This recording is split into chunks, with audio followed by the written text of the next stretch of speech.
Pha phối hợp nhanh của U19 Việt Nam. Công Phượng trong vòng vây của 4-5 cầu thủ U19 Australia thì Công Phượng vừa rồi đã tạo ra một biên phần. Đúng là một biên phần của cầu thủ số 10 đại diện U19 Việt Nam.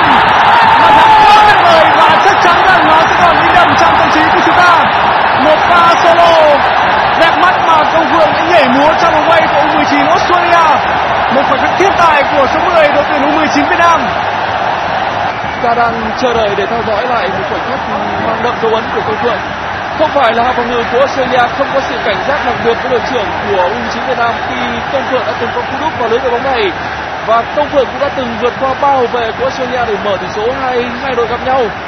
Và lần này trước vòng vây của hậu vệ đối phương, Công Phượng vẫn làm được một điều không tưởng, làm tung lưới qua Anthony trước một hệ thống phòng ngự có số đông cầu thủ của đối phương.